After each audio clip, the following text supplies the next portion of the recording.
Okay, and good morning, everyone. We are filming this bright and early here on Celtics Talk Weekly. I'm your host, David Caires, alongside my two co hosts, Seamus Zarlingo and Nick Franco. Just when you guys thought just maybe, we're done for the season with bringing on special guests, we have yet another present for you all right before the playoffs start here. We're all very excited to welcome onto the program Owen O'Connor. Owen is a student at Elon University currently who got his start as an author for The Lead and is now a writer with the Charlotte Hornets for Sports Illustrated. How are you doing today, Owen? I'm good. How are you guys doing? Doing great. We're great. Thanks for coming on. Yeah, of course. So, the first thing I wanted to ask you, and we talked a little bit before we started recording here, but why don't you just tell us more about you, your background? You're from Massachusetts, grew up a fan of all four Boston sports teams. Is that correct? Yeah. What got you into sports, and then what was it that made you realize you wanted to write about sports? So honestly, my dad was the main factor getting into sports. He was the same. I mean, he grew up in the 90s. He grew up with the Celtics being abysmal, and he was, because of that, he was big into the Orlando Magic, and he's shown me.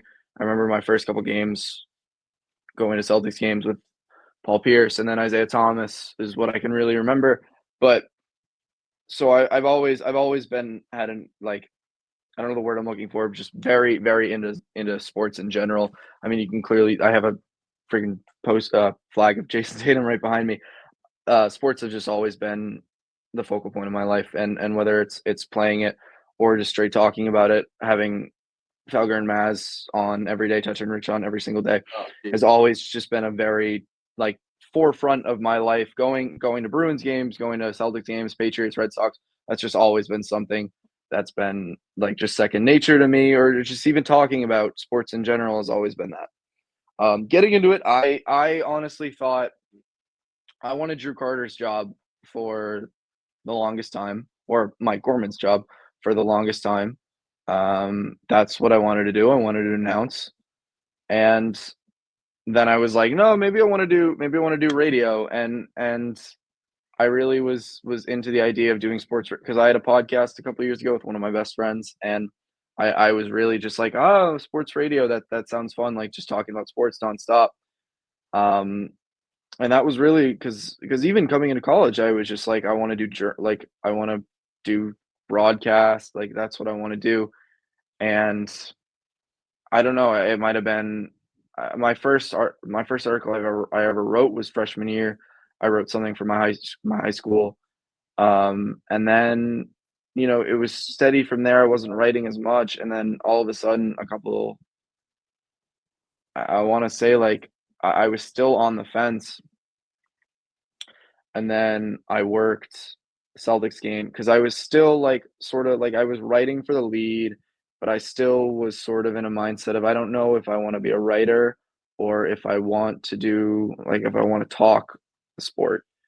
And I worked Celtics versus Hornets on November 1st, and that's when I said I want to do I want to be a journalist. And it's just gone up from there. Everything's been great since then. But I honestly, my thing that I tell people whenever they're whenever someone's like, I don't know what I want to work in, I always say to because a lot of my friends still are undecided on what they want to do. And I have one friend, that best friend that I was saying, he hasn't decided between, or I haven't talked to him a bit about it, but last I checked, he hadn't decided between going into business or doing photography. And I basically said, I was just like, I tried journalism and I loved it. And that was just it. That was this is what I want to do. This is what I'd like to do for the rest of my life. I really enjoy sitting down and writing. And that's the great part about SI is that I get to write 2 articles a day. And yeah, the Hornets are eliminated and it's very dry right now. There's not as much news. Until the lottery, there's not going to be a lot coming out. It's just a lot of Bleacher Report dropped this article and they said this, or Mark Williams tweeted this, so it's a very dry newscape right now. But I still look and will find stuff to just sort of get out. I mean, the other day I did like a 1,000-word piece on Daquan Jeffries and his journey from being nearly out of the league to being a role player on the Hornets, being an impactful player on the Hornets this year. A couple weeks ago, I did 2,000 words on Charles Lee. He was on Wall Street 15 years ago. He was like, I want to get back into basketball. Left his job on Wall Street, became an assistant coach at his alma mater, and I have a couple things that I have in mind over the next couple days. I mean, Kemba Walker joined the Big Three League yesterday. That was something that I could get out immediately. But there's always something you'll be able to find, and that's the beauty in it, is that, yeah, the news is dry right now, but there'll be something that people want to read, and the people of Charlotte just love basketball, and they love to read about the Hornets, and it's funny that they're a 19 win team, because if you really were in the stadium for those games, it feels like it's a playoff game half the time when they're in a game and it's not a 30-point blowout and it is a close game till the end. I went to a handful of I probably went to over 50% of their close games this year at the Spectrum Center, which was about 7 games, but you get the point. Every close game they had, the stadium was electric, and that's exciting, and that really gets me excited for when this team is a 50-win team. Spectrum Center is going to be one of those. It's going to be one of those stadiums that you're watching a playoff game, and everyone's wearing the shirts. Like that's been a major talking point recently on Twitter. Has been nobody wears the shirts at playoff games anymore. I think the Spectrum Center would be one of those stadiums that would wear the shirts, because the tickets aren't expensive too. It's not like Boston. It's not like San Fran. It's not like New York, where the bottom rows are just all like business people or like, you know, CEOs, all that stuff. It's all like fans. Like you can get a lower bowl section for like $2, and it's a really exciting place to cover basketball, because everyone loves the sport, and everyone is so excited to talk about the Hornets every chance I get. I was gonna do, and I think I'm saving it for next season, something on how much the fan base loves the team, and I was gonna just go into the crowd and just do crowd work and just be like, hey, what do you think of? Can you just tell me about, and everybody that even when I just did a little bit of work, everybody loved talking about it. Everyone was just like, my favorite player is my favorite player is LaMelo Ball at least 20 out of the 30 times I asked people. That's the thing too, is that you have so many LaMelo Ball jerseys. I mean, he's, I think, top 15 in jersey sales in the NBA. Like I said, he's not. Yes, LaMelo Ball is a unbelievable NBA player, and it is really annoying that he was not an all-star this year, because the way the media puts him out is they're just like, oh, you know, LaMelo, the Hornets record, look at that. That's not the case. They were, I think they were 16 and 31, 16 and 32 with him. They're just a completely different team with LaMelo, and if he gets another fully healthy season, the one season he played 75 games, I think they won 43 games. So I think it'll come. I think they're on the up here. I think this will be the last season where they're at around this bottom feeder mark. Yeah, it's easy for the crowd to have that animation when you have that broadcast that you guys have down there. Remind me of his name, Hum Diddly D. Eric Collins. Yeah.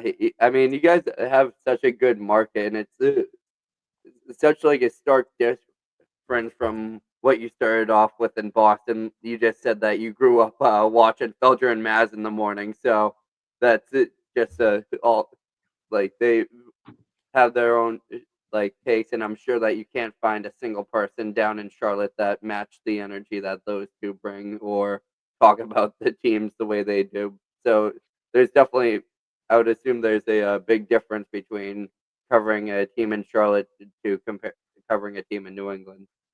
Oh yeah, absolutely. No, it is a very different. I remember when I really first started doing this, and I texted one of my friends, I was like, it is a lot different. It is like when you're at home and you're listening and when those two talk about the Patriots, it is Oh a my very God. different from the Celtics, because the Patriots, they love talking about the Patriots, but when you hear the Celtics, like I remember I said it because none of the other writers obviously know what they talk about, and I mentioned it to one time. I said, yeah, there was a game a couple months ago, right before the finals. JJ Redick comes on, and they're talking, and they're like, okay, so the Celtics are going to lose this finals, and it's going to be their fault, right? And he was just like, no, no, that's not the case in the slightest. That he's like, this is an asinine way to talk about basketball, and it's just a very different thing here because nobody here really has that sort of negative perception. I've only seen one article besides, like, I've written a couple myself, and that's just solely from growing up and listening to negative talk about sports teams my entire life. It just comes second nature to just sort of have part of me say some negative stuff on a team when a team is 19-63. It just naturally comes along that I have some negative opinions on the team, but for the most part I'm very positive, and I do stay very positive on how I feel about the team, because I don't it's not like I'm not a doomer like I was with the Celtics every now and then, where I'd just be like, they lost, the season is over, it's all this. I'm looking at the Hornets and I'm like, all right, yeah, it's just the Hornets, like I said before, they just can't stay healthy, and it's not their fault, because I see a lot of takes on Twitter that revolve around the team. That's like, all right, Charles Lee, are we sure he's the man, or are we sure LaMelo Ball is to keep around, or Miles Bridges? And I understand it. I do get it, but I think what Charles Lee did this year, and you could even see it in Game 82. They play so hard every single night, no matter who's on the court. They play extremely hard because they want to win, and that's Charles Lee. His development program is so incredible too. I mean, he's a big factor in the development of a lot of players. Dennis Schroeder's development is a lot accredited to Charles Lee. Mike Muscala, got to work with him in both Atlanta and Bucknell. I think a lot of Luke Cornett's development came from Lee this year. He worked with Moussa Diabate a lot. Diabate was nearly out of the league. He got a two-way deal from the Hornets this season. He did push Mark Williams out the door. And it's a testament to both Lee's ability to develop players, which has been incredible this year. They've found a lot of diamonds in the rough. Diabate was great. Taquan Jeffries was serviceable in his time. Seth Curry had a tremendous year this year. Wendell Moore is good. Damian Baugh, the two-way player they brought in, was a fantastic playmaker and a great defender. It's a testament to what the Hornets are able to do, and Charles Lee's ability to develop players. I mean, even going off, KJ Simpson was the second-round pick. He was great. It's funny that the amount of the talent that they're able to discover, and then their first-round pick was just. I'm not on the side of Tijan Solana. I'm not one of the people that are giving up on him, because a lot of people are giving up on him. I think he still needs a lot of time. He's a pure development project, and that's very visible by what he does. But his exit interview was very promising, because he came on and he said that the off season is a great chance for me to hone in my abilities, and I love the off season because it's a good chance for me to develop my skills and get better, and I'm very excited for him the next couple of years, because there was, outside of the Boston series, which I remember people all over Twitter were just like, this is embarrassing. Like all the Celtics mutuals I have on Twitter were finally discovering Tijan Solana, and they were just like, this guy is terrible. This guy's terrible. And I was like, no, the month before he looked fantastic. His three ball was falling at like a 50% rate. He looked more comfortable. And I think that it takes time, but I'm very confident in Tijan's development, and I'm very confident in Charles Lee's ability to develop players. I don't have any worry there. Honestly, I think he helped Al Horford a little bit with developing a three ball. Like, Charles Lee came into the league as a player development coach. That was his role. That's what Bud hired him as. He obviously worked up to being a lead assistant after Darvin Ham left Milwaukee in 2022, and then after Bud got fired, then that's when he went to Boston. And his year in Boston, whenever he talks about Boston, he just lights up. I mean, it was very clear that he has a very special place in his heart for Boston, and it's really exciting to talk to him because he's just a great guy, and he's a great leader, and he's optimistic all the time. He's so positive, and it's very exciting to have this guy as head coach, and I think that he's cut from the same cloth as Missoula, that he has to be great. He can't just like expect everything to be given to him. He needs to be great. And it's fun when I see those types of people in sports. There's a handful of guys that I can pick that I just watch and I'm like, this guy works. This guy has a mentality that it's like, I can't fail. And it puts it to a degree that they won't. And I think Missoula is one of them. Going into football, I think Stephon Diggs is one of those guys who's just like, I can't fail. And he's going to work, and like, he won't let himself. Tom Brady obviously had that mentality. I think Drake May has that mentality. In the NBA, Jason Tatum has that. It's just there's a very distinct group of guys who have this mentality of just, I cannot fail. I can't just assume everything's going to be given to me, which is ironic because I talked last night about the Knicks, and they remind me a lot of the Celtics a couple of years ago, because the Celtics had the opposite mentality of that of, oh, we're better than you. You need to lay down and die now whenever they're playing. And that I see that a lot in the Knicks, that they just assume that it's like, because I actually have the Pistons winning this series against the Knicks. The Knicks, I think, are probably, because if you look on, I remember I said it, I was like, if you look on paper, I have the lineups. It's like the two is like, it's Brunson, McCall, Josh Hart, OG Anunoby, Karl Anthony Towns versus Cade Cunningham, Tim Hardaway Jr., Asar Thompson, Tobias Harris, Jalen Duren. When you look at the two lineups, it is okay, one of those lineups is significantly better than the other one. The reason I have the Pistons winning is because I think that Detroit isn't a team that's going to lay down and be like, oh, the Knicks are more talented than us, we're not going to win this series. I think Detroit's going to look at that and be like, we're better than you, we're going to win this series. So I think Charles Lee is one of those guys that just is like, I won't fail. Right. And it seems like there's kind of like it feels like that Charlotte's kind of like a sister team to the Boston Celtics, if you will. One of those teams that you just see the pipeline working through. Obviously, with Charles Lee, you can see what he was able to dissect from the Celtics coaching staff. Joe Mazzulla, it seems like the mentality that he had in Boston has translated over to Charlotte.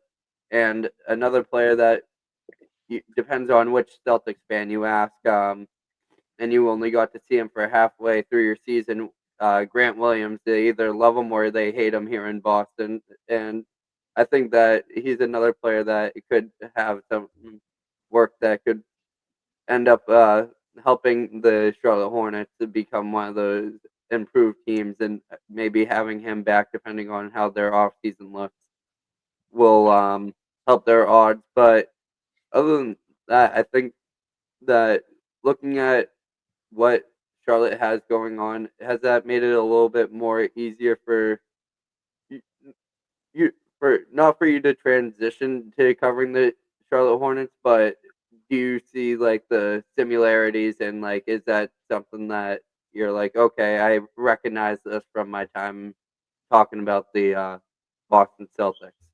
Yeah, they play a lot. They play a lot like the Celtics. They take a lot of threes, which has its ups and downs, especially since they're not obviously as talented shooting the three, but they're very similar in terms of, and I would say in terms of their roster building.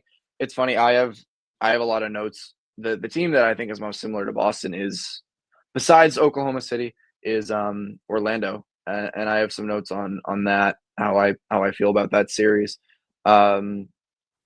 But they're very similar in terms of like where they're at now versus where Boston was at. I wouldn't say that, because Boston coming into the Tatum and Brown era had they were building, like they had Isaiah Thomas right before that, and with Charlotte, Boston was never the worst team in basketball. They were not this 20-win team leading up to Tatum and Brown, or in the early years of Tatum and Brown.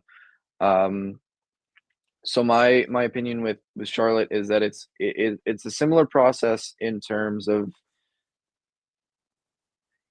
how Charles Lee is functioning with the team, their play style with screens, and honestly, Grant Williams. It's funny that you mentioned that.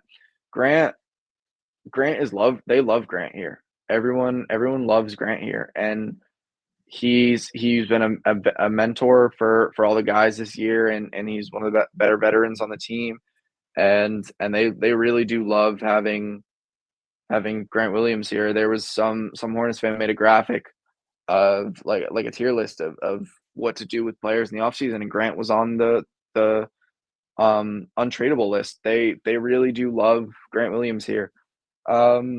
It's similar in, I don't know how some, like, besides this style of play, their rosters are just so different. I mean, the Hornets rely a lot on their guard play is obviously where they thrive. Their wings are getting better with Brandon Miller, Miles Bridges, and they will get a wing in this draft, I'd assume, as long as they get a top 5 pick, whether it be Edgecombe, whether it be Bailey, whether it be obviously Cooper Flagg.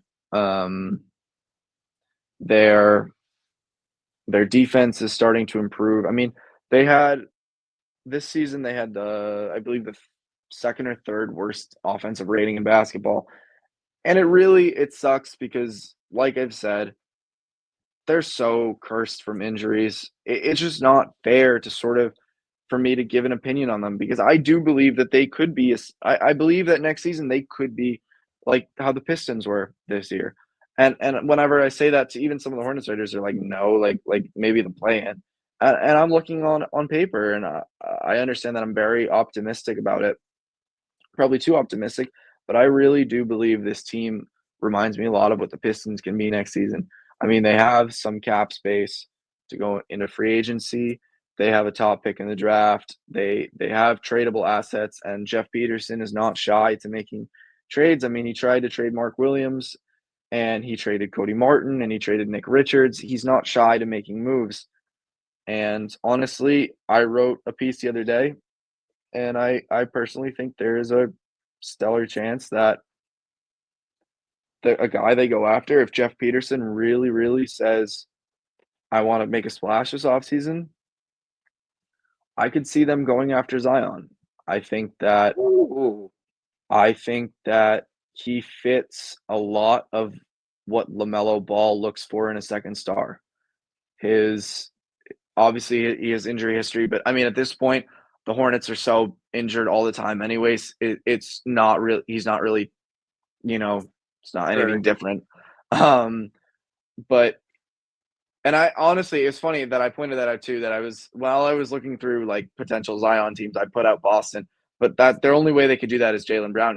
And actually, if the Celtics were to say, like, if they were to flame out in like the second round, which they won't, but if they were to flame out in like the second round this year, and we're like, all right, we're going to move on from the Tatum and Brown era, we're going to move Jaylen in the offseason, Zion's probably one of the top players I'd look at. The cap space fits. Pelicans have plenty of cap room.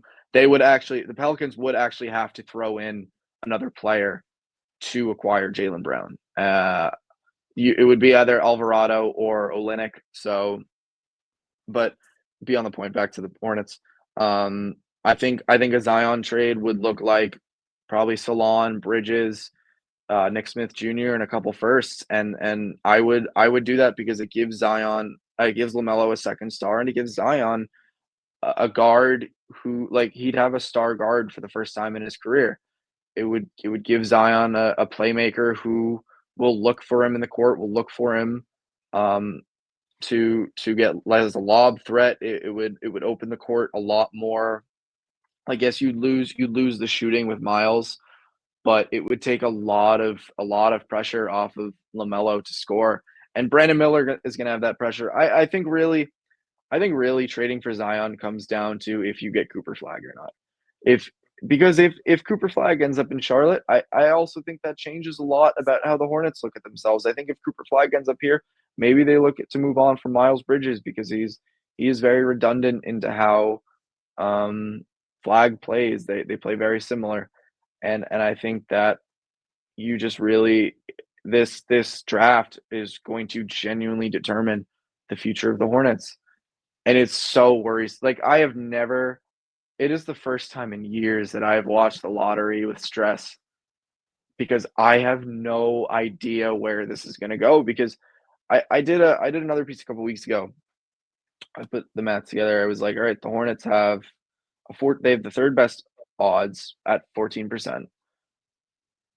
The team has the third lowest record has gotten the number 1 pick 2 out of the 6 years that this lottery has been in place. It was San Antonio got it, and I think Detroit might have had the third worst. No, it was Minnesota. So Minnesota and San Antonio are the 2 teams that jumped up from 3 to 1. Outside of that, I think the lowest the third odds have gotten was 6, and I think that was the Hornets last year did that.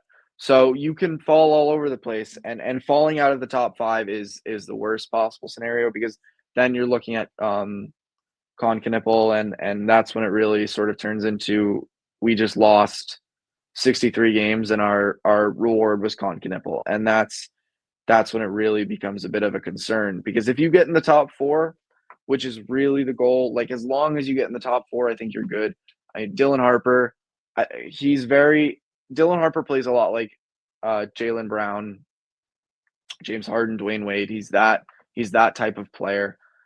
I don't know how much that fits with LaMelo Ball. That's why I'm very hesitant to draft him. I think Ace Bailey fits perfectly here. He's Jason Tatum, Kevin Durant, Brandon Ingram. That's the archetype of player Ace Bailey is. VJ Edgecombe. I actually do not have a comparison for it. I think Edgecombe plays a lot more like Wade than Dylan Harper does. He would be a great. I mean, his 3-ball is there. He's very raw, but for his age, being raw at his age is not something that's enticing. And then obviously Cooper Flag. I don't really have to talk much about Cooper Flag.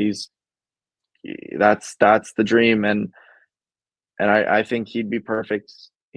It's funny. I remember I said it. I was like, Cooper Flag is perfect for the Hornets, which sucks that it obviously he's the number 1 pick. Of course he's perfect for the team, but I don't think people understand how genuinely perfect he fits into this rotation.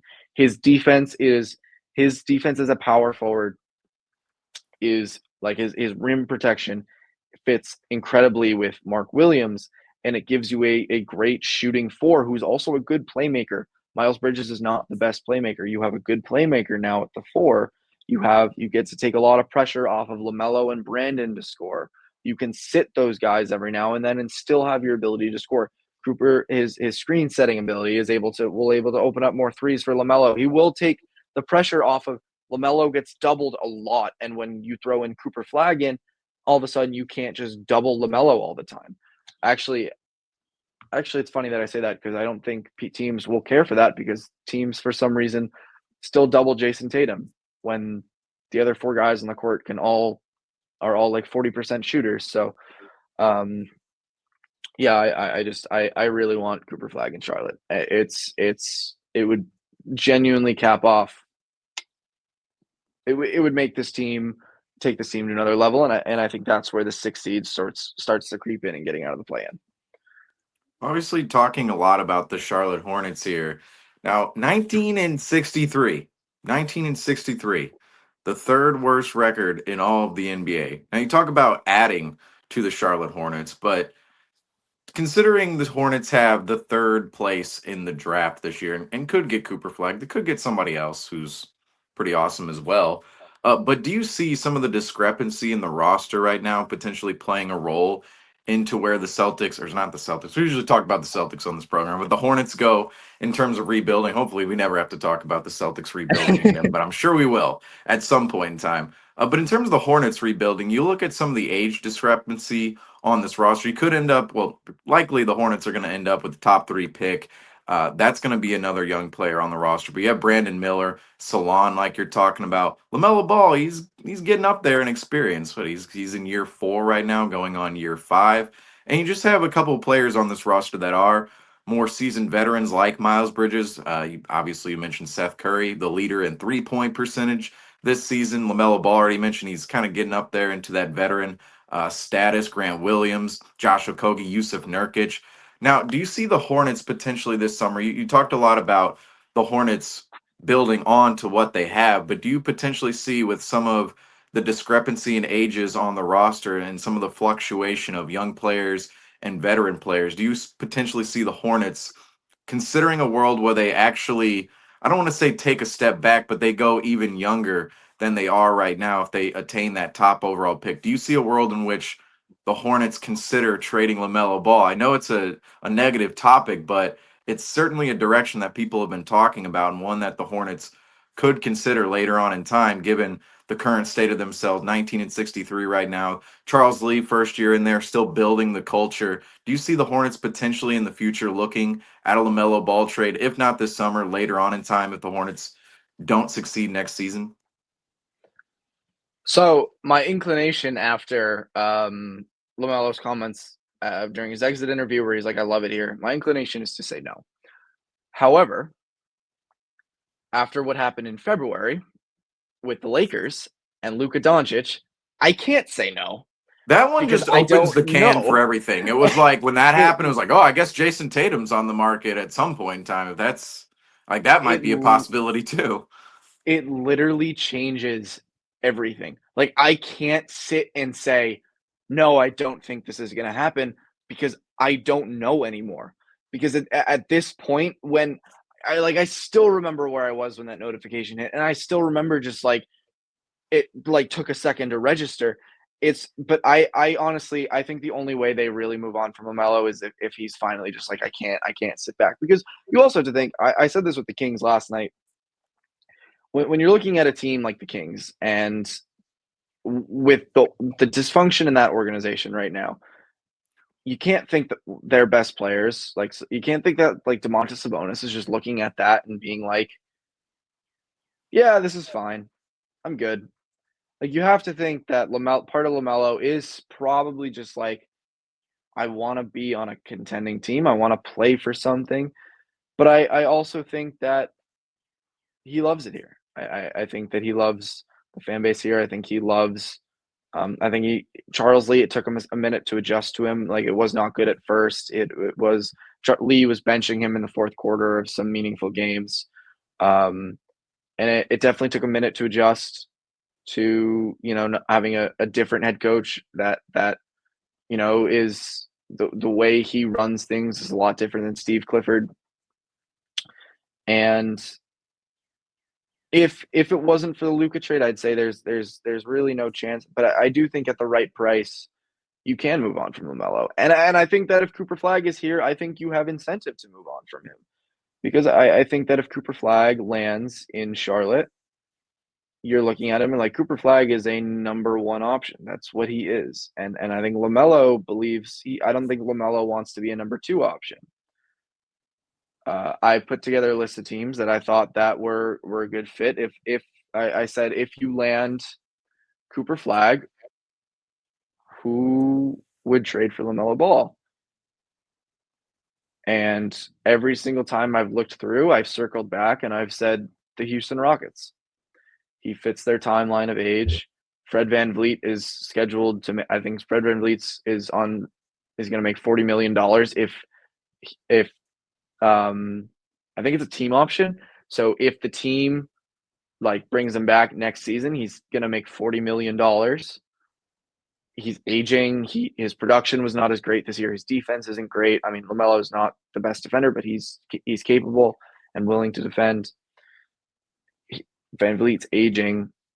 the Rockets have a great asset pool that they could deal. I mean, you could put together a deal of like Dylan Brooks, Reed Shepherd, and either Tari Eason or Jabari Smith and send that for LaMelo, and that's a great deal for both sides.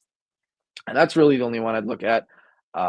There was an Anthony Black trade that was floating around, and I actually really love Anthony Black, but I don't think I'd move on from LaMelo for him. I think the Reed Shepherd deal would be great because I think Reed Shepherd is a very good player. I think Reed Shepherd is going to be the guy in a couple of years that's putting up like 25, 5, and 5, and he's going to win Most Improved Player, and he's going to be the player that fans are like, hey, he was the 3rd overall pick. Why don't we give it to, throw in some random like mid-round guy that had a leap, like Cade and Dyson Daniels this year. I think Reed Shepherd. I mean, Cade had a better rookie season than Reed Shepherd did, but I think Reed Shepherd's going to have, that breakout year eventually at some point because I think he's a very good basketball player. But that's really the only deal I would look at if I were Peterson. I don't think there's a lot of packages around the league that'll get you a better return. I mean, LaMelo, his value isn't exactly the greatest right now. I mean, he missed half the year. When he did play, the media didn't even let him into the All-Star game. The coaches didn't even let him into the All-Star game because they thought he's too self-centered and making the Hornets roster. Like, he's the reason the Hornets have a bad record when none of this is the case. Obviously, like I said, they have 3 wins on the year without him, and they're like 3-31 without him, and 16-31 with him. So I wouldn't move on from him unless Flag comes around, and then you sort of have okay, I'd want to prioritize building around Cooper Flag, and LaMelo might not be the best player to have around. So for the most part, I would not move on. I don't see it happening, but I can't really. I don't know. We've talked a lot about Cooper Flag in this conversation, and that's what every team talks about. Every team in the lottery has a chance to get Cooper Flag, and everybody, is throwing their hat into the race, their horse into the race. But the Hornets, they of course have the 3rd worst overall record, and it's flattened odds, so they technically have just as good of a chance as teams 1 and 2. So the Jazz and Wizards, the Hornets have just as good of a chance to get Cooper Flag as those 2 teams. So technically the Hornets, I mean, they're right there in the running for the number 1 pick. But considering the Hornets are 3rd right now in the lottery standings, say the Hornets do fall in that 3rd pick slot and don't get Cooper Flag, who would you like to see the Hornets draft in that situation? And what type of player should they be targeting in the draft this summer? A wing, Ace Bailey. I'm very high on Ace Bailey. I think he is the consolation prize to Cooper Flag, even though Dylan Harper goes 2nd in most drafts. I think Ace Bailey is I think he's perfect for this team. I think that he's, like I said, he's a Jason Tatum, Kevin Durant, Brandon Ingram type guy where he's a 6'10" forward who can shoot. He's a very good shooter. He plays like a guard at 6'10", and he's forward. I think that Ace Bailey is perfect for this roster. They have Brandon Miller can play the 2 guard. Miles Bridges can play the 3, and that the 2, 3, and 4 are really open for the Hornets because Bridges can play the 3 and the 4, and Miller can play the 2 and 3. Obviously LaMelo and Mark are set at 1 and 5. So I think, it's just a short answer. I think Ace Bailey is the pick there if they get him, and I think that Ace Bailey has a very high ceiling. I think he can be an All-NBA type player. His scoring is tremendous. He's a good rebounder. The playmaking obviously needs time.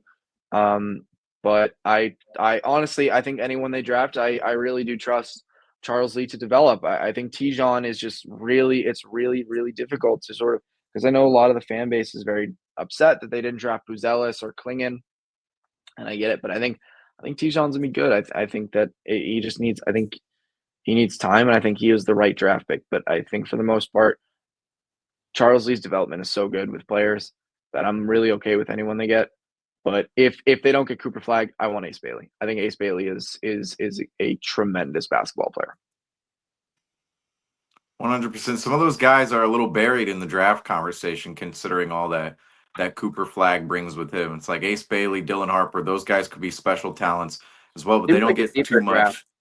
Right. It's a definitely a deeper draft this year, Franco, than years past. I mean, last year when you're drafting Reece Sachet #1. No offense to Reece Sachet, I'm sure he's going to be a good wing in the NBA, but Cooper Flag, Wemby, and then you have Reece Sachet. It's like, no offense, but you kind of have the ugly duckling in there out of the prospects. Yeah, I had Reece Shea second on my rookie of the year, and I had him. I would have had him all rookie first team. I have podcasts. I have off the clock. I ranted for about 15 minutes about the Hawks last night because I'm so mad at what they're doing, because I don't know the direction Atlanta's going in whatsoever. Because Jalen Johnson is out, but they're just like, they don't have their first round pick this year. They have a swap next year. They have a swap the year after. They have swaps until 2029. They do not have a swap on their first round pick, or don't own it until 2029. So they sold players at the deadline. Niang, Terrence Mann, and Karis LeVert are not exactly incredible players.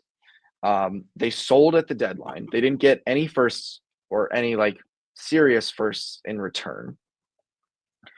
They don't have their first this year. They don't have the roster building, from a roster building standpoint. They're not going to be the East. They're not going to be better than the Celtics or Cavs in the next couple of years.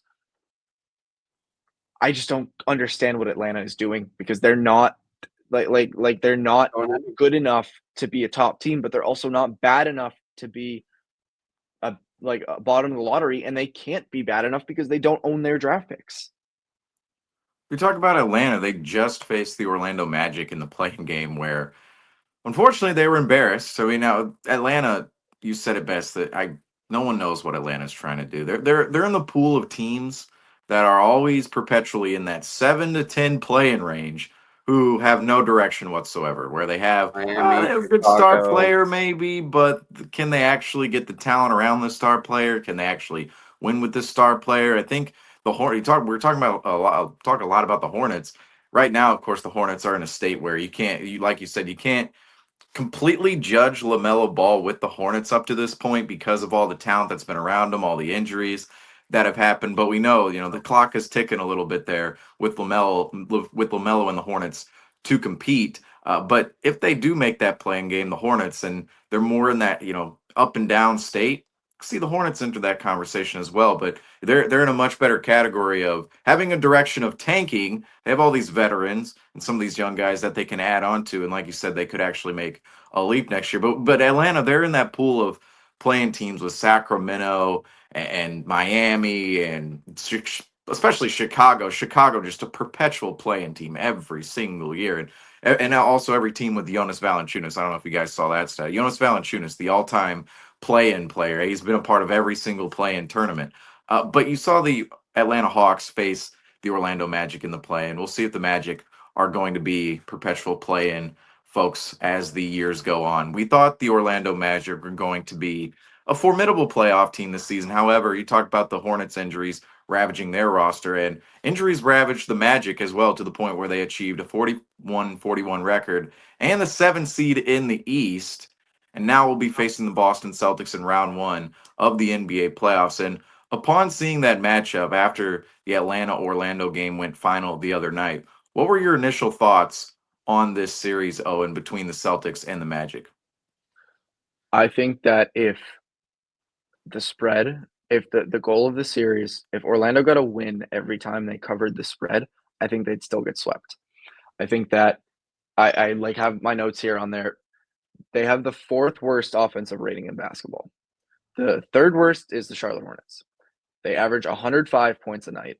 They shoot 35 threes a game. They shoot 35 threes a game and they shoot 31% on those threes. And they have 23 assists a game and 41 rebounds a game. Versus Boston, which is 116 points a night, the number 2 offensive rating, 26 assists, 45 rebounds, They shoot 48 threes a game and shoot 36% on those threes. It is a stark difference in their offenses. And even on that, Orlando's defense is really good. I think they had the number 2, number 3 defense in basketball. They had a 109 defensive rating. They were an incredible defensive team this year. And they're the number 1. They're number 1 in the league for fouls by the opponent. I think it's like 20.8 times they're fouled a game. They're number 1 in allowing the fewest offensive rebounds in the game. They're number 1 in they allow the fewest points from threes in the league, and it's compared to Boston where they're Boston is number 2 in the league in when it comes to, or number 2 / number 20, number 29. They Celtics foul the second least in the game. They shoot the most threes in the game. They make the most threes in the game. They attempt the second fewest free throws in the game. The Celtics attempt the fewest free throws in the game, and they're dead last in fast break as well. And I think that Orlando's path to winning is we need to stop them on offense. And that's obviously every team, how they play Boston, is we need to stop them on offense. But I think Orlando has the best sort of mold to do it. I mean, they average 9 steals and 6 blocks a night. They have 2. Paolo's a great defender. Paolo reminds me a lot of Jason Tatum in the way he plays. He's a lot like Tatum, like he's the Tatum LeBron archetype. But I think the way that Orlando's path to victory is we need to pride ourselves in defense, and we need to be able to score. Because their offense is just, and that was the thing. People were probably looking at their game against Atlanta and being like, oh, they scored 120 points. Their defense was phenomenal. There's the path right there to beating Boston. I don't think people realize how terrible Atlanta's defense is. Atlanta is going off a cliff. It's like people still look at Trae Young and they're like, conference finals 2021. It's like, Mohamed Gueye. It's like Clint Capella, Okongwu. It's like, Jalen Johnson's out.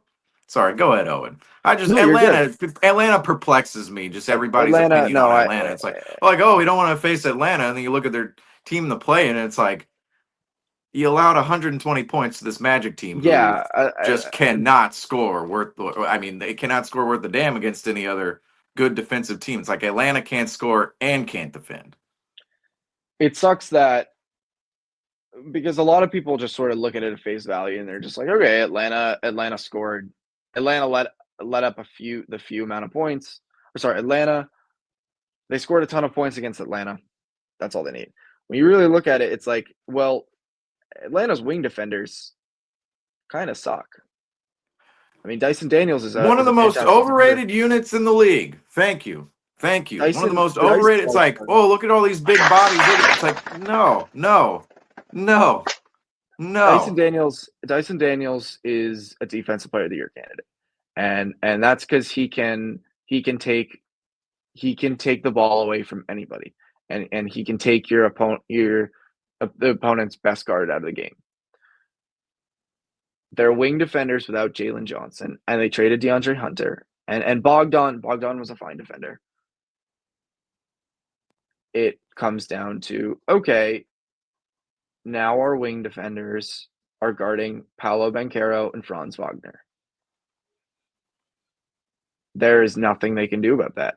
Like you can't, because even when Paolo was not having a great shooting night, he's a lot like Tatum in terms of, okay, I'm not shooting the ball well, I'm going to get 9 assists tonight. And that is, it's a stark difference from, when I say Orlando reminds me a lot of Boston, is because when Suggs is healthy, they remind me a lot of Boston. Because Suggs is like a Derek White type player. Jason Tatum and Jaylen Brown are like Franz and Paolo. Cole Anthony is a lot like Peyton Pritchard. They're very similar in terms of how they play. But when it comes to this series, when Paolo and Franz have Derek, Jalen, Drew, Jason on them, and not George Niang, Karis LeVert, Mo Gay, it's going to be a lot harder for them to do anything. And a lot of people point to they're 2-1 against the Celtics this year. Not really. Like you lost, you beat the Celtics in the worst. I love watching. I'm like Noah Dalzell in where like I love watching the games where it's all the role players. I really love watching the role player games when all the starters are out. I almost turned that game off at halftime. I was like, I cannot, like, this is the worst basketball I've ever witnessed. And Orlando is, I think Orlando is a good team. They're obviously a lot better than their record gives them credit for. But I think their offense is really bad. Their offense is terrible. And that's Boston's defense is so good. Boston's still at a top 5 defense rating in basketball. So their defense is significantly better than Atlanta. Their offense isn't good, and that's just a match made in hell for Orlando. It's gonna go terribly, and I'd be shocked if I think it's gonna be a lot like the series last year where Celtics win game 1, they drop game 2, and people are like, oh, hello, going back to Orlando, 1-1 series, and then the Celtics win 3 straight. I feel like that's probably how this series is gonna end up playing out. Well, let's put down another player within this conversation. Georges Niang for Atlanta. We were on Atlanta.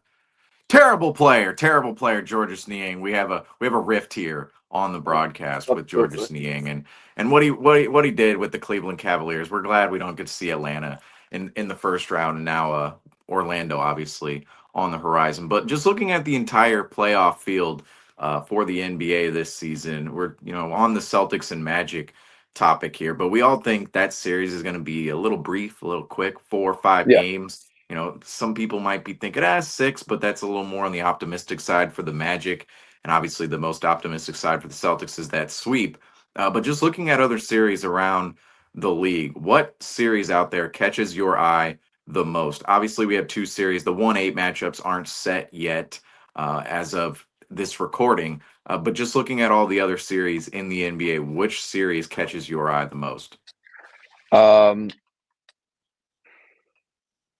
Rockets Warriors interests me because I think the Warriors win that series in 6 or 7. Because I think the Rockets and Celtics it's the same type of thing. The Rockets the Rockets, Warriors, Celtics, Magic is the same thing that I said before.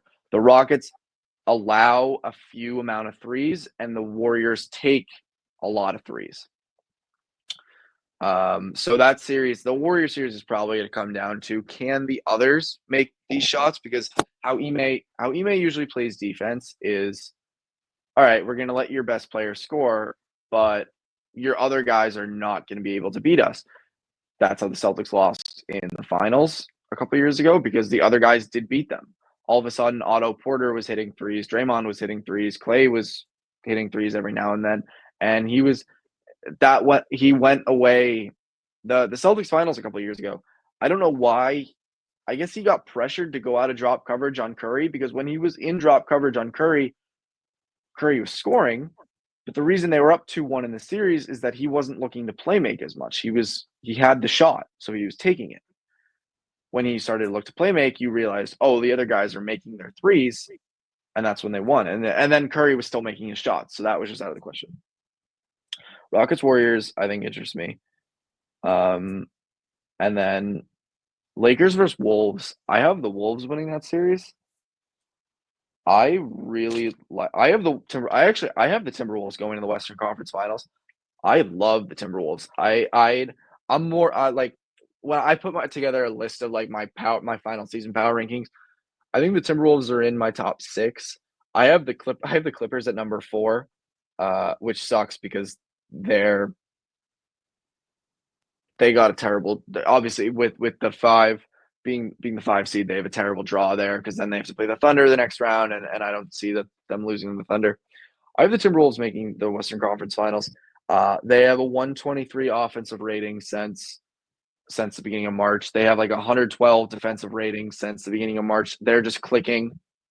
Anthony Edwards is going to be an all NBA player. Their bench is really good. Rudy Gobert is playing some of the best basketball of his career lately. They're a lot different when they played Luka last year, obviously Luka did not have LeBron James. And why part of me is like I can't bet against LeBron and Luka. I really can't. And I think that's a very fair thing to say.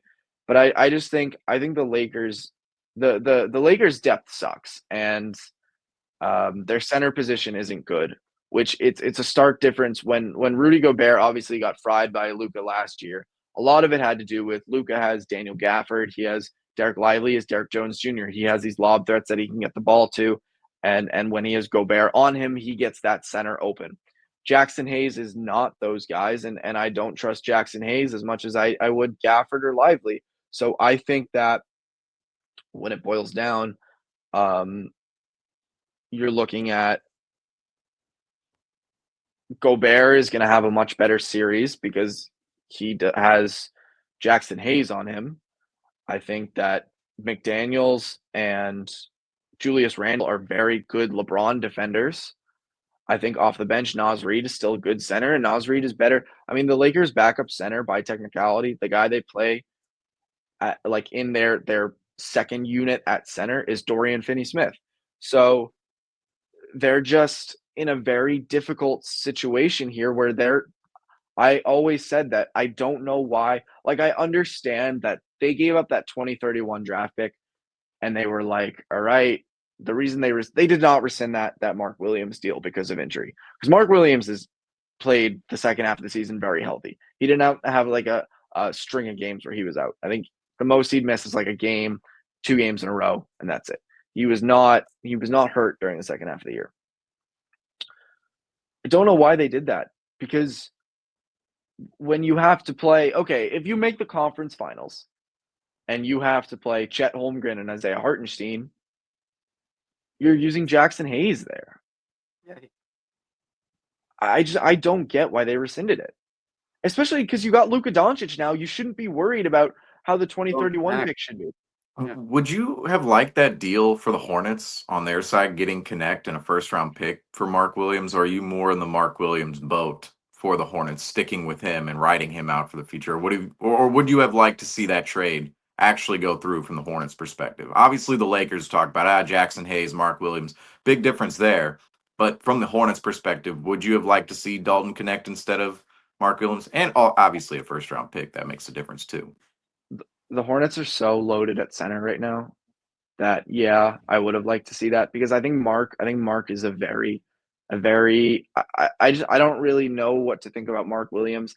And on top of that, they have Dalton Connect would fit in perfectly. Like he wouldn't have as much pressure as being like, all right, that's why Nurkic has been, I mean, Nurkic hasn't been incredible. Like he's been fine, but he's been a lot better than he was in Phoenix, because he doesn't have a bunch of like he doesn't have the spotlight on him. And I think Connect would benefit from that by not being like, all right, you're with LeBron and Luka, you're in LA, you get an open 3, you got to make that. When here it's like, all right, you got an open 3, like, yeah, you can make it, but it's not as much pressure if you miss. Like, if you miss, it's not like you're not getting like threats in your DMs if you miss, if you have a bad game. I think it's just a better situation here. And I also think Moussa Diabate, he pushed him out, and I think he got rewarded with a standard contract. And I think it was just unfair to Diabate that, he was getting DNPs, because you can't sit Nurkic because he's making $18 million and he's still a good offensive center. And you obviously can't bench Mark Williams. I think they extend Mark Williams in the offseason, but I don't know. Or honestly, I floated it out there. I think there's a chance they could, if they're really like, all right, we want to move on from Mark, like we want to do that, I think Jonathan Kuminga is an option. I think the Warriors are going to move on from Kuminga, and I think they need a center, and I think you could send them Mark Williams for Kuminga. So I don't know. I think I would have liked to see that deal go through, but I like Mark Williams as well, so I can't really complain, because I think Mark is a very good center, and he's still young, and there's still some promise there. So I think it's really just, I think both sides still sort of regret it, because I think Connect would have been great here, and that first round pick would have been incredible, because there would have been another first round pick to top on. I mean, next the next couple of years. They have Miami's first. They have Dallas's first. I think they have a Phoenix first-round pick somewhere in there. They just have all these first-round picks, and adding another one would be fantastic, because then it means in a couple of years, then you have the capital to really make a splash move. So yeah, I would have liked Connect here. I think he fits well with LaMelo, and I think the Lakers will regret not getting Mark Williams at some point during this Timberwolves series. That's the great thing about cap space, real quick, is you have all those little marginal moves you can make with cap space over time, just attaining all the picks in which you're talking about. Of course, you have when you have all the cap space in which the Hornets have, I mean, you're taking on bad. Like the Yusuf Nurkic deal is a perfect example. I mean, the Phoenix Suns had to attach picks to that deal in order to get it done and send you guys Yusuf Nurkic, because they wanted Yusuf Nurkic off their books. You guys were able to, well, the Hornets rather, were able to absorb that contract and through that deal pick up a couple of picks in the future, and that's just how it's done over time. But obviously, looking at the situation there in Charlotte, I find it interesting that you think both teams kind of look back on that and regret that deal, because at the time I thought a little bit of a, for the Hornets, I thought it was a great deal, because you're thinking about Mark Williams as this guy that maybe potentially could be a little bit like Robert Williams with the Portland Trailblazers. Now he's not a player in which is missing as many games as Robert Williams, but he does have that history. I believe Mark Williams, he's only played 45%, 40 to 45% of his eligible games. It's around like, yeah, in his career, it's around like it's less than 50%. Yeah, right. So I mean, that's kind of a player where I kind of find it interesting that, are the Hornets in the future, are they going to look to continuously trade him as a piece because of what happened this past deadline, or was that more of a fluke because of what the Lakers did? That'll be certainly something that we'll have to see moving ahead into the future. But David, I'm going to turn this thing over to you, because I know you have a couple more questions to fire away here. So it sounds like, based on one of your prior answers, you view the Timberwolves as like a bottom feeder team in the Western Conference that could make some noise in the playoff run there out west. I just wanted to see what team you viewed in the Eastern Conference as a potential dark horse team this playoffs. Dark horse in terms of winning their first round, because I don't see either. I think the Cavs and Celtics will be in the Eastern Conference Finals. I don't see any of. And last year, I didn't see on the other side of the bracket. I never saw the Knicks like I could have seen the Knicks losing last year. It was never like this is a crash course for the Eastern Conference Finals. I think Detroit's gonna beat the Knicks. I think Detroit is a better team right now. I think they're clicking, and I like them a lot more than I like the Knicks. I think honestly, I think they lose the series, and I think Tibbs gets fired. I think Bill Simmons floated it out that he suggested, he was like, can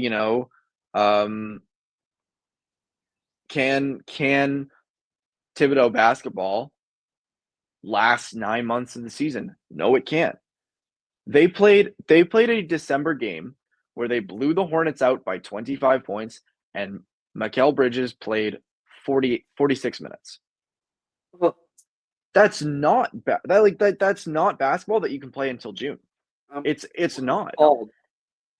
And I think that Detroit just gets the better than this series. I think that Cade comes in and has a fantastic start. I love Cade Cunningham. I think he comes in and has a fantastic start to his playoff career. And I think honestly, I think if it wasn't for my Celtics bias, I think I'd pick Malik Beasley as sixth man of the year. I think what Malik Beasley has done in Detroit was unbelievable. He was one of the best 3-point shooters in basketball this year. He averaged, I think, 16 points off the bench, and he was a key part. Like Pritchard, yes, he deserves sixth man of the year. He was obviously very valuable to the Celtics this year, but Malik Beasley did. If you took Malik Beasley off the Pistons, I don't know if they're that same Pistons team, because he was so valuable to what they did all year. So I'd say, yeah, I think the Pistons are my pick out east to make an upset, and maybe I think they'll definitely give the Celtics more trouble than the Knicks would.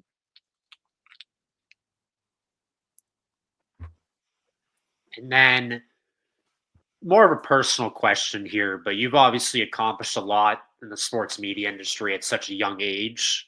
You're a college student right now. Do you find it difficult at all to balance life in college with life as a Sports Illustrated writer? No, actually, I really don't. And I write, I write, like I said, 2 a day. And there was another position there where it would have been 3 a day for a bit more money. And I stuck with 2 because I think 3 gets to a serious, like, I can't really manage that. I find it really simple to do because a lot of the pieces I get in are because of the off season now too. A lot are like very quick, 250, 400 words, and that's a very simple, just in and out. And I believe that it would it's a lot easier than I think because I have a lot of free time. I'm in my classes. I have a class at 11, and then I'm done at like 1, and after that I mean I'm going back to Boston today, which I'm very excited about. But I finish like I write. Usually I'll during during one of those classes I'll get a piece up, and then after that I'll during the rest of the day I'll find time, whether it be after the gym, whether it be before dinner, whether it be while I'm eating dinner. I'll find time and I'll get a second one up, and I'll it takes me some time to do it because there's a lot of fact checking. I have done a lot of I've done a lot of stats research lately, and I've done a lot of fact checking to make sure I'm accurate on everything, because the difference between Charlotte and Boston is that some of those Celtic stats I know by heart. The Hornets, I'm still very like there's a lot of I remember yesterday the Big 3 league has a handful of Hornets players. And I can name those guys, like the ones that I know off the top of my head, that I was like, okay, this guy's suited up for the Hornets. There are a handful of other guys that I don't know if they did play for the Hornets. Versus if I was writing this about being like, okay, former Boston Celtic Kemba Walker is now in the Big 3, I could look through that list and be like, that guy played for the Celtics, that guy played, that guy played, that guy played, that guy played. And it's just a much easier, it's a very different, it's all newer to me because this is really like my first time really following another team like this outside of the Celtics. And you said you're traveling back up to Boston today. So are you going to be sticking around during the playoff run, or are you going to be just? No, I'm just here. I'm just here for Easter. I'm going back Sunday night. I wish. I'm. I hopefully in the next couple of years I'm at TD Garden. I'm at TD Garden for covering the Celtics for the playoffs. Obviously that's the goal at the end, but I'll watch from here, and I'll have it on my TV, and I'm actually, speaking of the playoffs, the Saturday slate of games I am very excited for. I have the Saturday slate, I think is it's I think it's the 3 and 6 and 4 and 5 games. Yeah, Milwaukee, Detroit, Clippers, Nuggets, Pistons, Knicks, Wolves, Lakers. I'm very excited because all of those games really excite me because I love the Clippers. I think the Pistons are going to win that series. I think the Wolves are going to win. Then the Bucks, Pacers, I don't know who's going to win that series, to be honest. I really don't know who's going to win that one. And I can see either side. So I'm very excited for the playoffs this year. I'll watch the play-in tonight on my flight because JetBlue has those, which is fantastic. So I will watch those play-in games tonight. And I believe if Miami loses, their first round pick next year is unprotected for the Hornets. So as much as I've crapped on Atlanta. Oh, we all like doing that here. I'll say that. Very much would program to crap on Atlanta. I'll say. very much would like if they won tonight. And then for the other play-in game, the Grizzlies will win that game. The Grizzlies are just a better team than the Mavericks. The Mavericks next season, when Kyrie is fully healthy, the Mavericks will be a good team. Obviously, they traded Luka Doncic, which gives a lot of people a lot of like, I don't know how to feel about this team, and I get that. But the Mavericks are the Mavericks are going to be a really good team when fully healthy. Which honestly, it kind of sucks they traded Luka because Najee Marshall and Klay Thompson were the missing pieces there.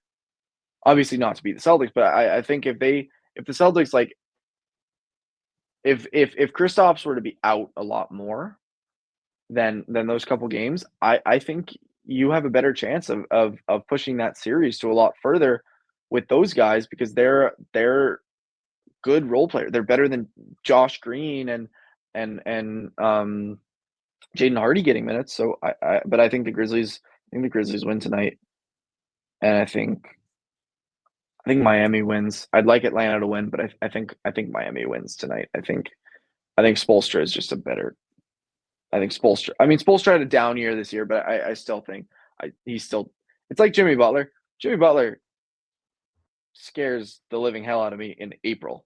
When May comes around, not really worried about Jimmy Butler. In April, I am terrified of Jimmy Butler.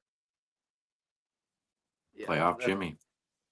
going to be an interesting team, especially with how the Jimmy and Steph are ghosts of Celtics past, and if I was actually in the Garden both times. The time that Steph eliminated us and had the blue and gold confetti coming down on the TD Garden parquet, which could have made me sick. And then when Miami beat us the year after that, but going into this year's playoff run, obviously your confidence is pretty high about this team going back to back. Is there anything or anyone that concerns you for this Celtics team being able to win 2 consecutive championships this year? Oh, Oklahoma City. It's not Oklahoma City is the only team that I think can beat the Celtics. I think they're matched perfectly with them. I think, but that being said, I think Oklahoma City is going to have a lot of trouble in the West. I think the Clippers can push them, and I think the one team that can honestly beat the Clippers, beat the Thunder out West, is the Lakers. The Celtics and Thunder are built very similarly, but the reason why I trust the Celtics a lot more against the Lakers is that, you have Jaylen Brown can take out Shea. Jaylen Brown can take out Shea, but he can also take out Luka. And Tatum can go on LeBron. When you're the Thunder, you don't really have anyone on Luka. Luka just does not care who's on him. He will score. When it's the Celtics, Jaylen Brown usually can handle the Luka matchup. Obviously, you have guys on LeBron. You can put Lou Dort on LeBron. You can put Jalen Williams on LeBron. But Luka has his way with the Thunder, and I would, if the Thunder and Lakers matched up, I would not be surprised to see the Lakers win that series. Do I think the Lakers even get past the first round? No, but I would have if I were the Thunder fan and the Lakers came around, I would fear a Lakers matchup just as much as I would fear a Celtics matchup. I think the Celtics are, but I do think the Celtics go back to back. I think the only team that will stand in their way will be the only team that will stand in the Celtics' way of going back to back will be OKC. And that's it. That's really just because of how good OKC is, and their defense is incredible. Their offense is just as good. So if one team were to stop the Celtics from going back to back, it would be the Thunder. No teams in the West, in the East. And then one final question for you. We talked about it a little bit before we started recording, but can you tell us more about how the opportunity came about for you to make the jump to writing for Sports Illustrated? Yeah, I messaged one of the On SI writers, Matt Alkizu, who writes for the Hornets, and I asked if there was a job opportunity, and he told me there was. He told me there was an opening for a contributor role, which I would write. I told him in my DM, and he said it to my now boss, Skylar Callahan, that I said I don't even care if I don't get paid. I just want to write about basketball. And for the first couple weeks, I was just doing Saturdays and Sundays, 2 articles a day. I could write during the week, but I was doing Saturdays and Sundays, 2 articles a day. And then a job opened up for 2 a day, paid 2 a day, and I grabbed that, and it's been like that ever since. I've been getting 2 a day. I'm gonna have one. I'm gonna write one. I think right after this, I have it. I'm doing on. I just messaged on the Hornets. The Hornets trading for a potential what a deal would look like for Lonzo Ball, and I'm gonna continue on from there. I'm just gonna find something else today, and I like tomorrow. I won't get anything up because Saturday and Sunday is my days off now compared to a couple weeks ago where Saturdays and Sundays were the days where I had to do stuff, and now it's a 5-day a week schedule versus a 2-day a week schedule. But I just like I would write still, like even when I was on the Saturday and Sunday when I'm not getting paid and I'm doing a contributor role, I would still write during the week just because I just love sitting down and writing. And now that I'm on this paid role, it's obviously it gives me more of incentive to write, but it also it's just like it's something I love doing, and I'm glad that I'm very happy and grateful that I'm in this role, and I love writing, and I love everyone that I work with is fantastic. I've worked a couple games with them, and I'm very grateful to be with them. All right. Well, that is going to do it for this episode. This is another very great interview with Owen. Owen, thank you for coming on here. Yeah, If you ever want to talk Celtics and switch back to the home team, just let us know and we'll make accommodations. yeah, of course. So We'll always be happy to talk about the Hornets too, the sister team of the Celtics. Preseason every year, it feels like 2 teams match. Yeah, I was at the game where Leangelo Ball played for the Hornets. Oh yeah. Got to swing it. So what? You got swerving in that corner. Whoa. I mean, we're on that. We're on that now. Before I forgot to. I remember right after that came out, I was leaving Spectrum Center and I ran into LaMelo and I was like, "Oh, is Leangelo got anything coming soon?" He's like, "Oh yeah, he's got an album coming out soon." And I was like, "Oh, that's great." And then it registered in my head. You did not say that to anybody. I'm the first person you've said this to. What am I doing with this information? You can't just tell me he has an album coming out. Nobody knows about this. So I sat there and was like, all right, cool. Nobody's announced this album coming out. He's told me this. That's a cool thing to just do. I don't know why you would tell me that, but thanks, I guess. I love LaMelo. I really do love LaMelo. But yeah, so that was just a random Leangelo. They love him in Charlotte. So it's funny that he played here a couple of years ago still. That is crazy. And now he's a rap star, pop star, whatever you want to call him. Man. You knew it ahead of time. So, yeah, that is going to do it for this episode. If you like this episode, make sure to hit the like button. Always subscribe. We have great content just like this video coming out throughout the whole playoff run. We got stuff coming to you guys every day. Videos, series previews, playoff previews, articles. Check it all out. And that's going to do it for this episode.